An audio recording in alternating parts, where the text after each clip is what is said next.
Moby-Dick, by Herman Melville, chapters 48 to 50.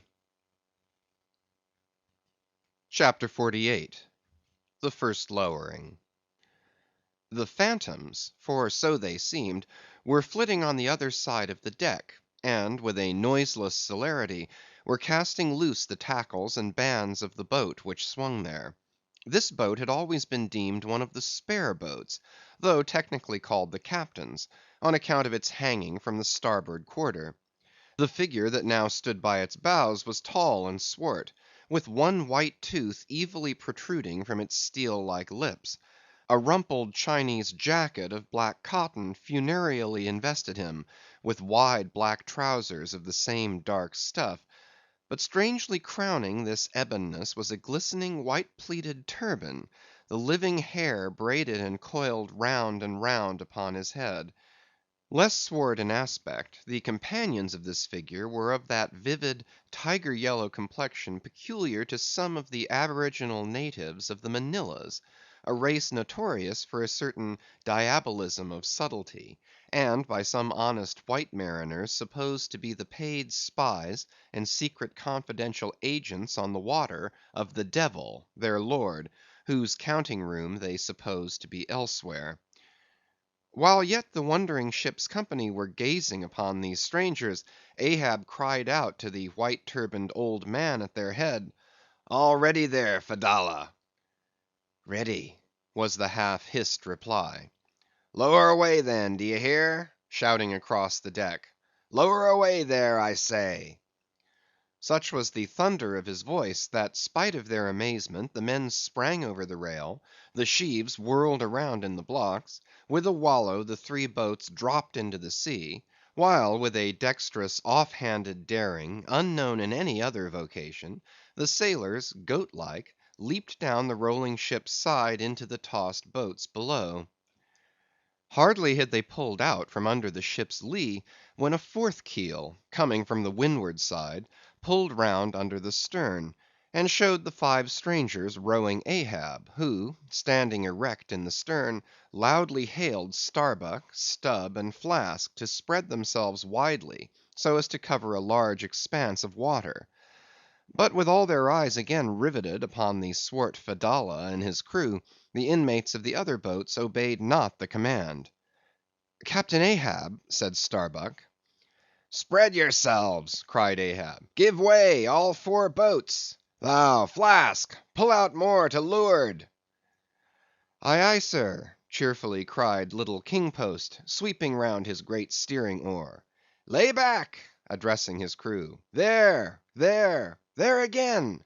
There she blows right ahead, boys! Lay back! Never heed yonder yellow boys, Archy." "Oh, I don't mind 'em, sir," said Archy. "I knew it all before now. Didn't I hear 'em in the hold? And didn't I tell Cabaco here of it? What say ye, Cabaco? They're stowaways, Mr. Flask." "Pull, pull, my fine hearts alive! Pull, my children! Pull, my little ones!" drawlingly and soothingly sighed Stubb to his crew, some of whom still showed signs of uneasiness. "Why don't you break your backbones, my boys? What is it you stare at? Those chaps in yonder boat? Tut! they are only 5 more hands come to help us. Never mind from where. The more the merrier.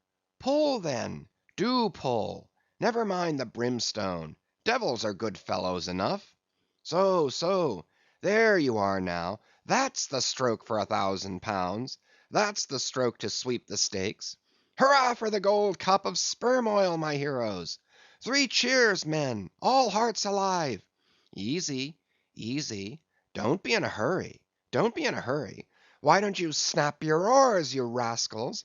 Bite something, you dogs. So, so, so then. Softly, softly. That's it, that's it. Long and strong. Give way there, give way. The devil fetch ye, you ragamuffin rapscallions. You're all asleep. Stop snoring, ye sleepers, and pull. Pull, will ye? Pull, can't ye? Pull, won't ye? Why in the name of gudgeons and ginger cakes don't you pull? Pull and break something. Pull and start your eyes out. Here! whipping out the sharp knife from his girdle. "Every mother's son of ye draw his knife, and pull with the blade between your teeth. That's it, that's it. Now ye do something. That looks like it, my steel bits. Start her, start her, my silver spoons. Start her, marling spikes."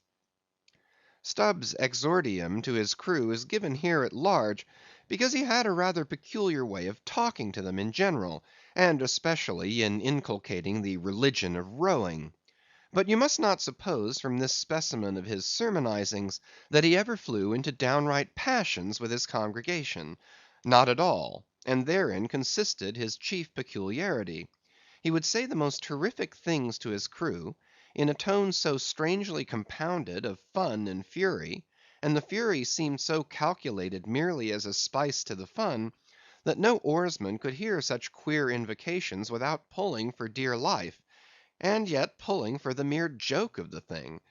Besides, he all the time looked so easy and indolent himself, so loungingly managed his steering oar, and so broadly gaped, open-mouthed at times, that the mere sight of such a yawning commander, by sheer force of contrast, acted like a charm upon the crew. Then again, Stubb was one of those odd sort of humorists whose jollity is sometimes so curiously ambiguous as to put all inferiors on their guard in the matter of obeying them.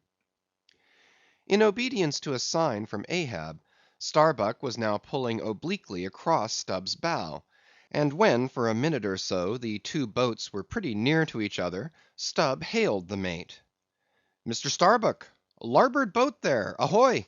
A word with ye, sir, if ye please." "Hallo!" returned Starbuck, turning round not a single inch as he spoke, still earnestly but whisperingly urging his crew, his face set like a flint from Stubb's. "What think ye of those yellow boys, sir?" "Smuggled on board, somehow, before the ship sailed. Strong, strong boys!" in a whisper to his crew, then speaking out loud again. "A sad business, Mr. Stubb. See there, my lads. But never mind, Mr. Stubb, all for the best. Let your crew pull strong, come what will. Spring, my men, spring. There's hogsheads of sperm ahead, Mr. Stubb, and that's what ye came for. Pull, my boys. Sperm's the play. This at least is duty, duty and profit hand in hand." "Aye, I thought as much," soliloquized Stubb, when the boats diverged. "As soon as I clapped eye on 'em, I thought so. Aye, that's what he went into the afterhold for so often, as Dough Boy long suspected. They were hidden down there. The white whale's at the bottom of it. Well, so be it. Can't be helped. All right, give way, men. It ain't the white whale to day. Give way." Now the advent of these outlandish strangers at such a critical instant as the lowering of the boats from the deck, this had not unreasonably awakened a sort of superstitious amazement in some of the ship's company. But Archy's fancied discovery having some time previous got abroad among them, though indeed not credited then, this had in some small measure prepared them for the event. It took off the extreme edge of their wonder. So what with all this, and Stubb's confident way of accounting for their appearance, they were, for the time, freed from superstitious surmisings, though the affair still left abundant room for all manner of wild conjectures as to dark Ahab's precise agency in the matter from the beginning.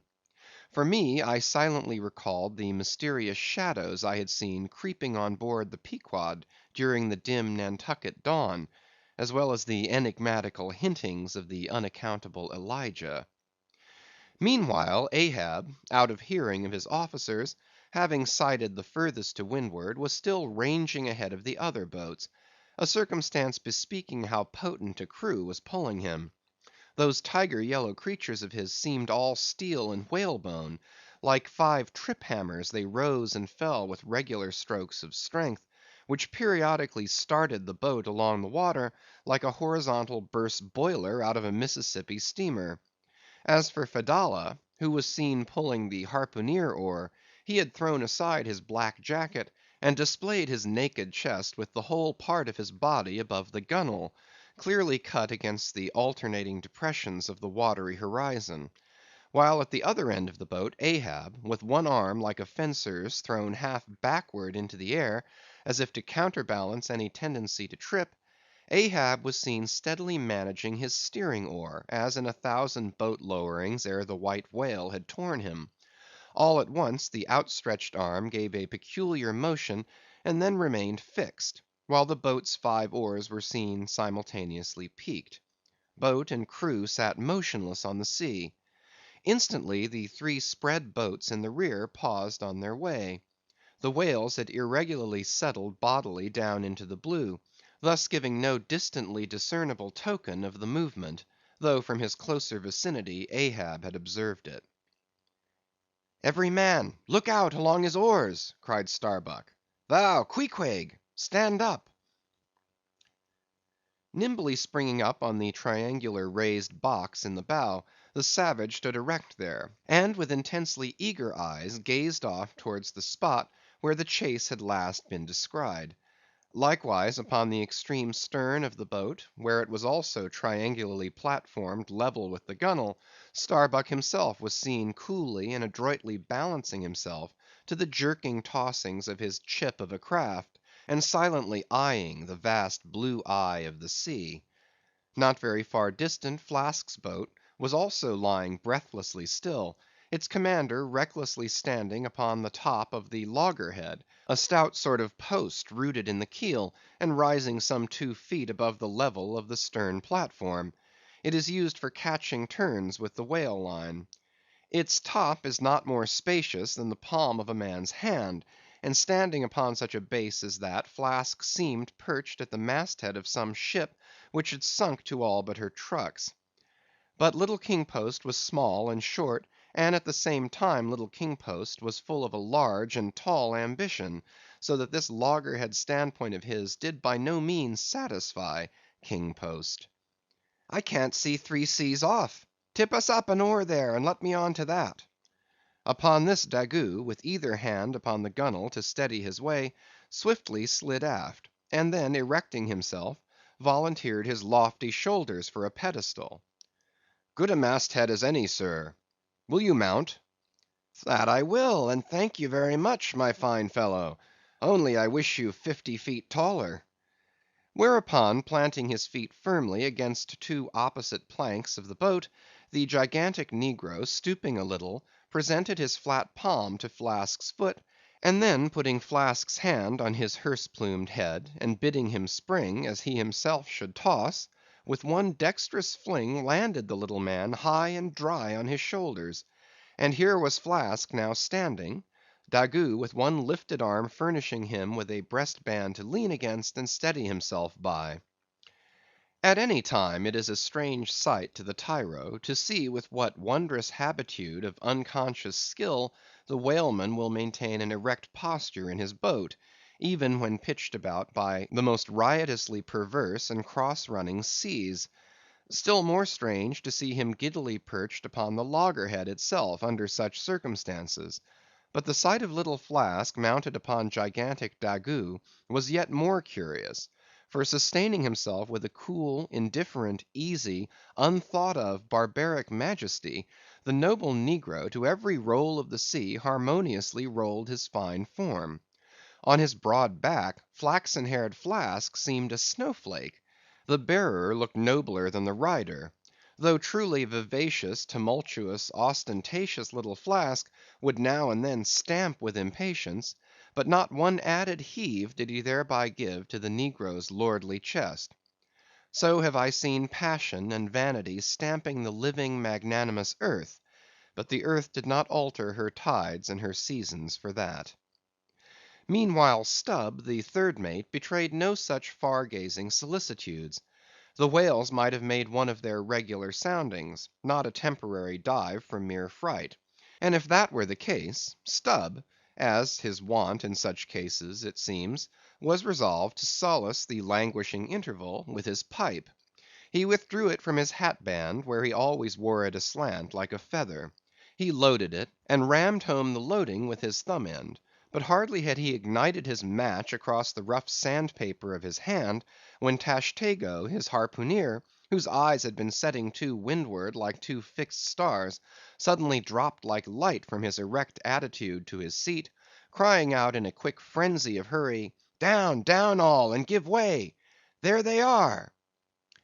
To a landsman, no whale, nor any sign of a herring would have been visible at that moment; nothing but a troubled bit of greenish white water, and thin scattered puffs of vapor hovering over it, and suffusingly blowing off to leeward, like the confused scud from white rolling billows.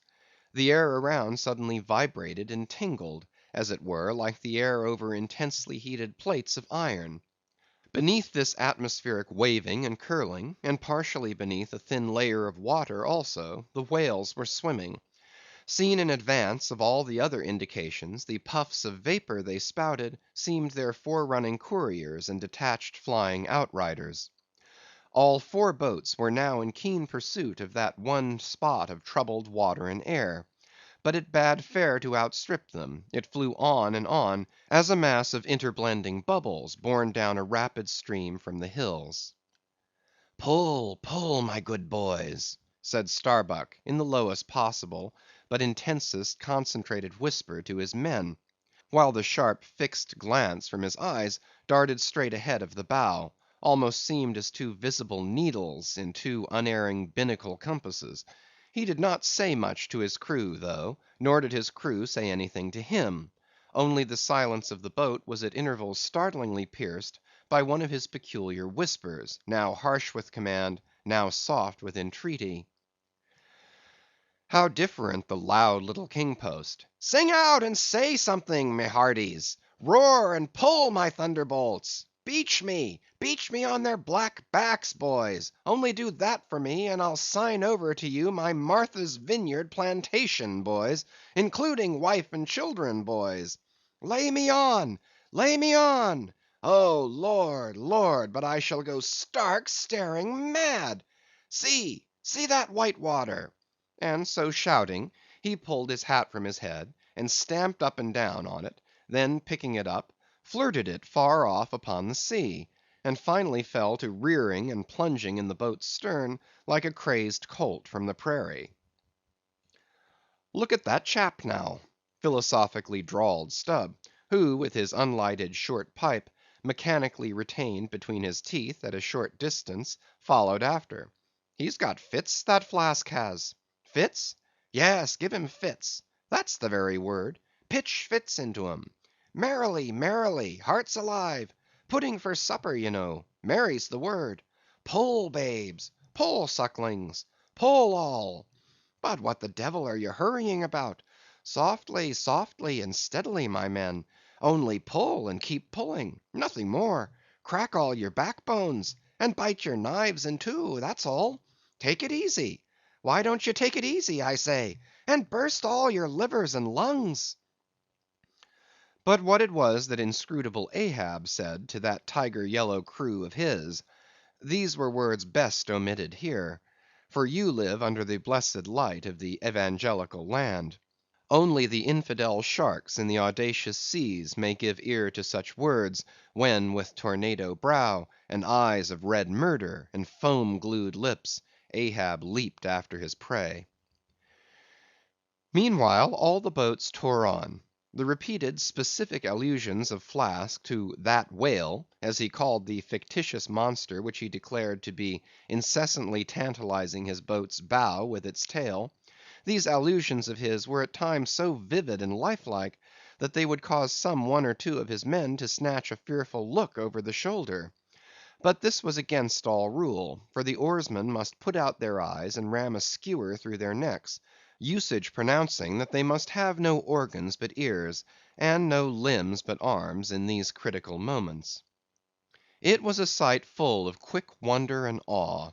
The vast swells of the omnipotent sea; the surging hollow roar they made, as they rolled along the 8 gunwales, like gigantic bowls in a boundless bowling green; the brief suspended agony of the boat, as it would tip for an instant on the knife like edge of the sharper waves, that almost seemed threatening to cut it in two; the sudden profound dip into the watery glens and hollows; the keen spurrings and goadings to gain the top of the opposite hill; the headlong, sled-like slide down its other side; all these, with the cries of the headsmen and harpooneers, and the shuddering gasps of the oarsmen; with the wondrous sight of the ivory Pequod bearing down upon her boats with outstretched sails, like a wild hen after her screaming brood; all this was thrilling. Not the raw recruit, marching from the bosom of his wife into the fever heat of his first battle; not the dead man's ghost encountering the first unknown phantom in the other world; neither of these can feel stranger and stronger emotions than that man does, who, for the first time, finds himself pulling into the charmed, churned circle of the hunted sperm whale. The dancing white water made by the chase was now becoming more and more visible, owing to the increasing darkness of the dun cloud shadows flung upon the sea. The jets of vapor no longer blended, but tilted everywhere to right and left; the whales seemed separating their wakes. The boats were pulled more apart, Starbuck giving chase to 3 whales running dead to leeward.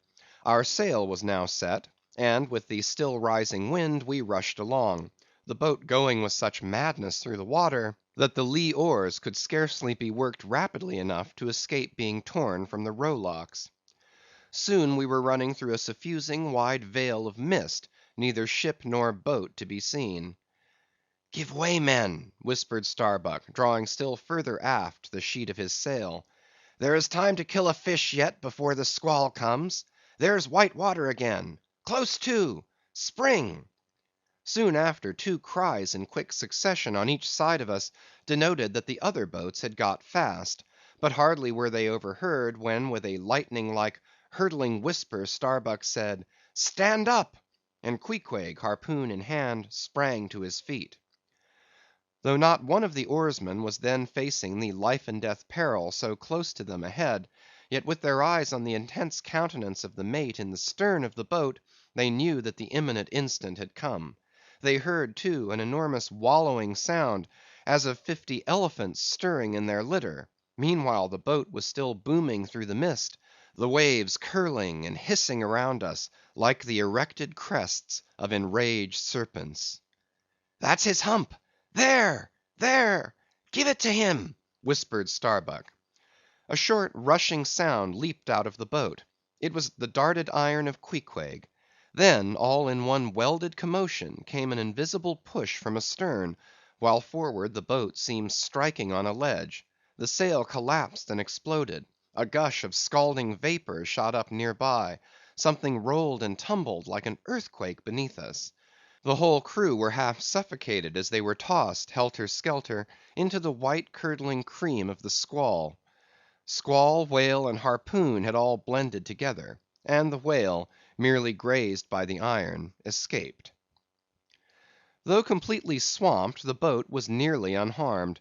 Swimming round it, we picked up the floating oars, and lashing them across the gunwale, tumbled back to our places.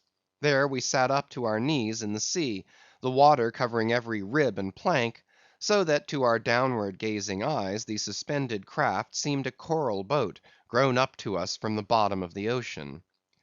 The wind increased to a howl, the waves dashed their bucklers together, the whole squall roared, forked, and crackled around us like a white fire upon the prairies, in which, unconsumed, we were burning, immortal in these jaws of death. In vain we hailed the other boats; as well roar to the live coals down the chimney of a flaming furnace, as hail those boats in that storm. Meanwhile the driving scud, rack, and mist grew darker with the shadows of night. No sign of the ship could be seen. The rising sea forbade all attempts to bail out the boat. The oars were useless as propellers, performing now the office of life preservers. So cutting the lashing of the waterproof match keg, after many failures, Starbuck contrived to ignite the lamp in the lantern; then, stretching it on a waif pole, handed it to Queequeg as the standard bearer of this forlorn hope. There, then, he sat, holding up that imbecile candle in the heart of that almighty forlornness.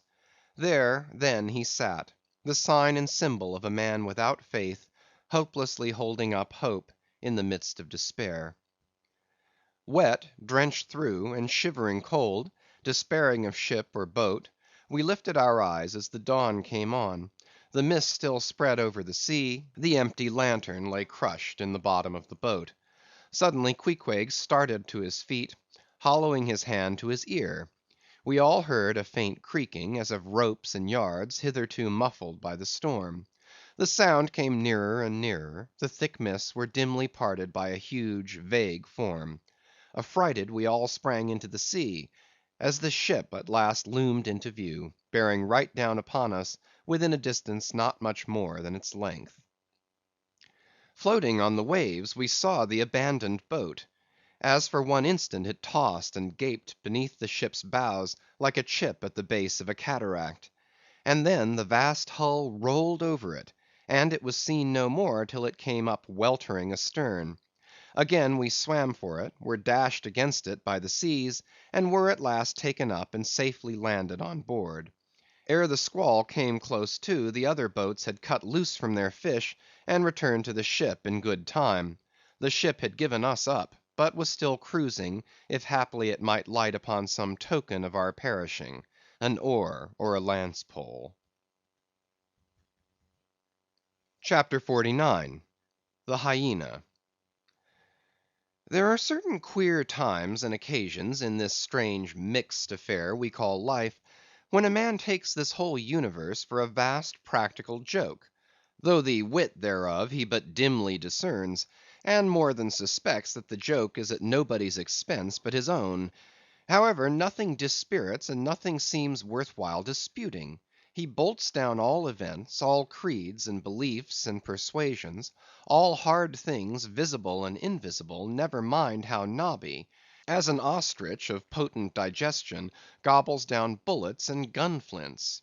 And as for small difficulties and worryings, prospects of sudden disaster, peril of life and limb, all these, and death itself, seem to him only sly, good natured hits, and jolly punches in the side bestowed by the unseen and unaccountable old joker.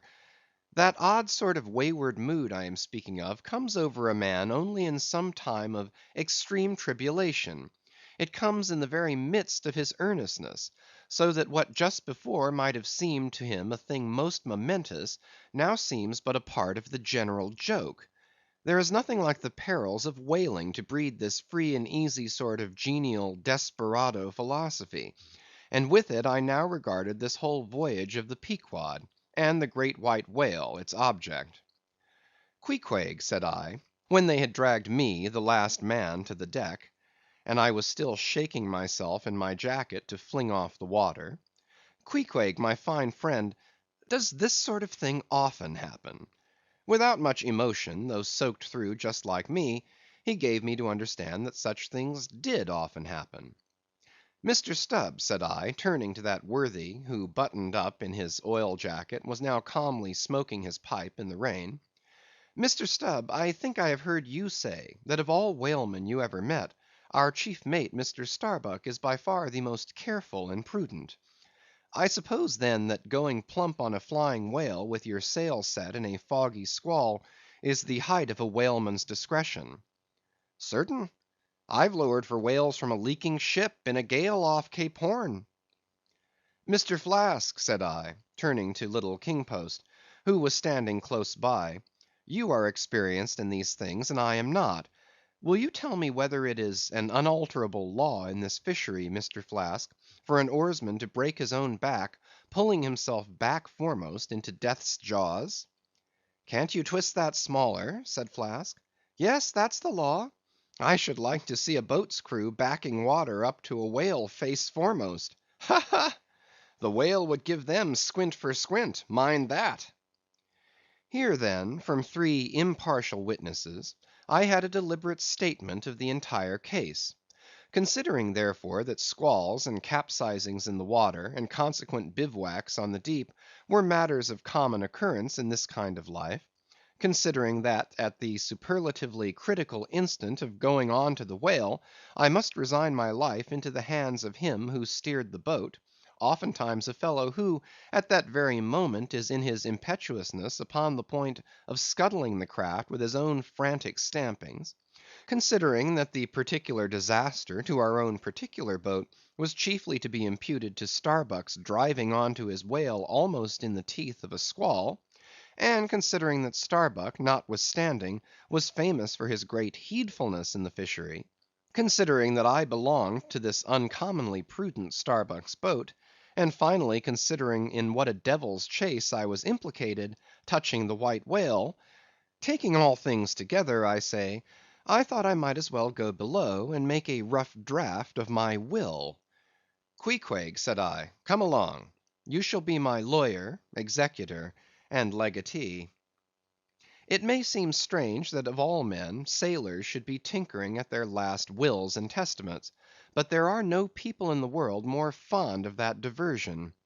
This was the 4th time in my nautical life that I had done the same thing. After the ceremony was concluded, upon the present occasion, I felt all the easier; a stone was rolled away from my heart.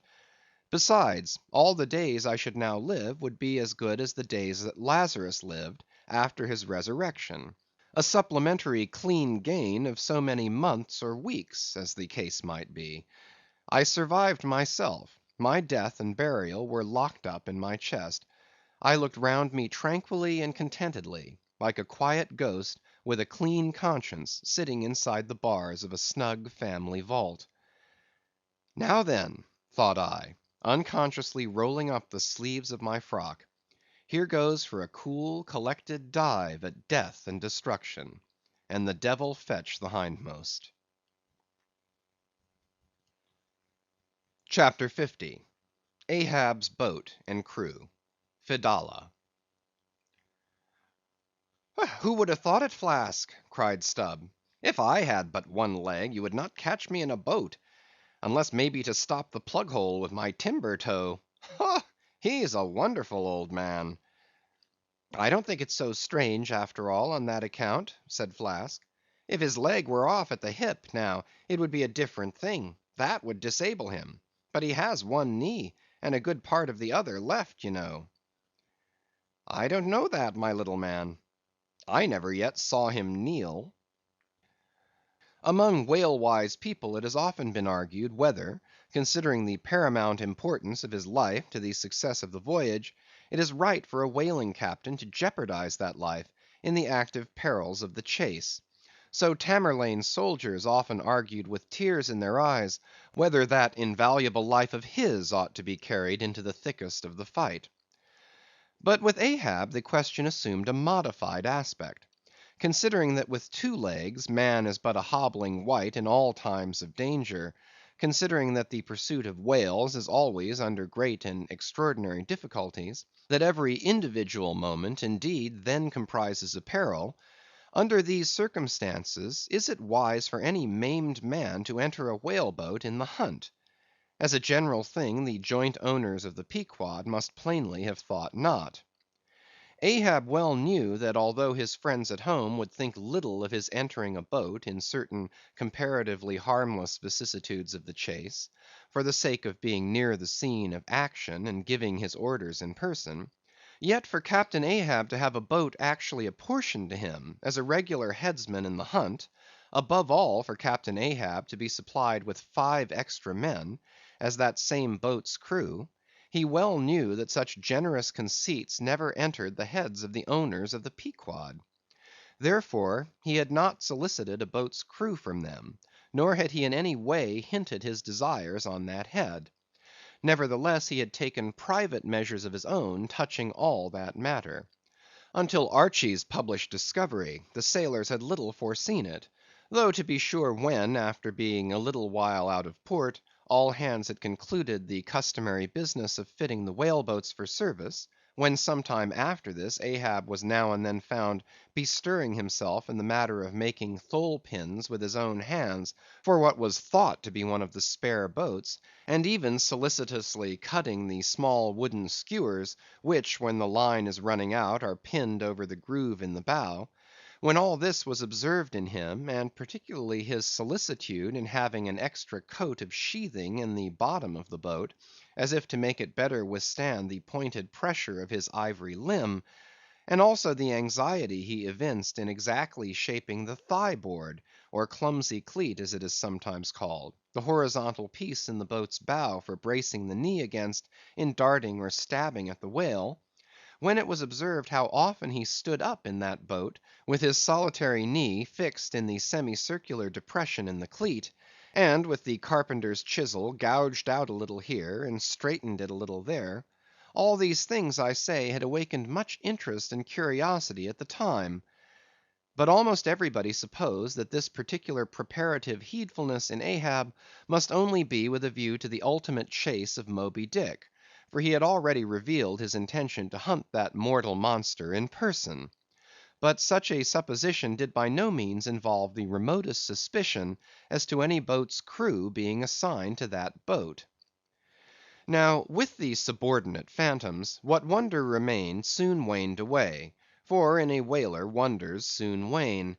Besides, now and then such unaccountable odds and ends of strange nations come up from the unknown nooks and ash holes of the earth to man these floating outlaws of whalers; and the ships themselves often pick up such queer castaway creatures, found tossing about the open sea on planks, bits of wreck, oars, whale boats, canoes, blown off Japanese junks, and what not, that Beelzebub himself might climb up the side, and step down into the cabin to chat with the captain, and it would not create any unsubduable excitement in the forecastle.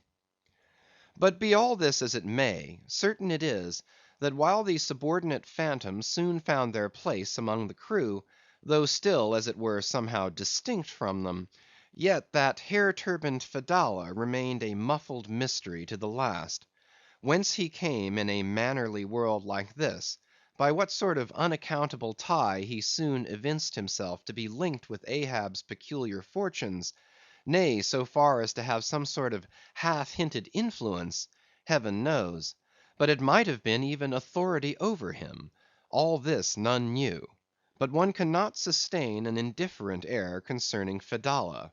He was such a creature as civilized domestic people in the temperate zone only see in their dreams, and that but dimly; but the like of whom now and then glide among the unchanging Asiatic communities, especially the Oriental isles to the east of the continent; those insulated, immemorial, unalterable countries, which even in these modern days still preserve much of the ghostly aboriginalness of the earth's primal generations, when the memory of the first man was a distinct recollection, and all men his descendants, unknowing whence he came, eyed each other as real phantoms, and asked of the sun and the moon why they were created, and to what end; when though, according to Genesis, the angels indeed consorted with the daughters of men, the devils also, add the uncanonical rabbins, indulged in mundane amours. End of Chapters 48 to 50.